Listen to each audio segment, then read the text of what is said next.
Breaking news, শুল্ক আধিকারিকের বিরুদ্ধে এফআইআর বাতিলের নির্দেশ। বারুইপুর পুলিশকে এফআইআর বাতিলের নির্দেশ হাইকোর্টের। ডিটেল জানাবে অর্ণব, রয়েছে টেলিফোন লাইনে। অর্ণব, এবং কিছুদিন আগে সোনারপুরে একজন কাস্টমস অফিসার তিনি আক্রান্ত হন এবং স্থানীয় যে অটো চালক রয়েছে তাদের সমিতির বিভিন্ন সদস্য তাকে আক্রমণ করে এবং সেই ঘটনা তিনি অভিযোগ জানানো হয়। অভিযোগকারী যিনি অর্থাৎ শুল্ক অফিসারের বিরুদ্ধে পাল্টা এফআইআর রুজু হয়ে যায় এবং এই এফআইআরটা চ্যালেঞ্জ করে হাইকোর্টে মামলা করেন এই শুল্ক অফিসার।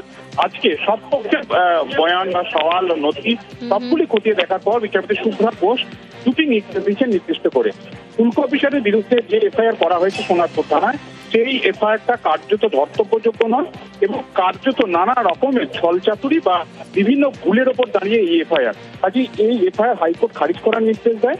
পাশাপাশি দ্বিতীয় যে নির্দেশটি দেয় তা হলো শুল্ক অফিসার যে অভিযোগ করেছিলেন তিনি আক্রান্ত হয়েছিলেন সেই ঘটনার এই মুহূর্তে হাইকোর্ট কোন রকম আদার্স কোনো এজেন্সি অর্থাৎ অন্য কোনো তদন্তকারী সংস্থা থেকে তদন্ত না দিলেও এই মুহূর্তে যে পুলিশ তদন্ত করছে সোনারপুর থানা সেই পুলিশের উপর আপাতত আস্থা রেখে মূল মামলার বা মূল ঘটনার তদন্ত আইন মেনে করার জন্য নির্দেশ জারি করেছে এবং মামলাটি নিষ্পত্তিও করে দিয়েছেন বিচারপতি শুভ্রা ঘোষ। অর্থাৎ দুটি এফআইআর হয়েছিল।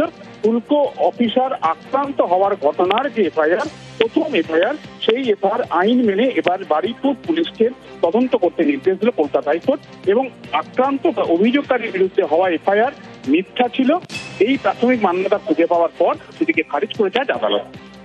বেশ।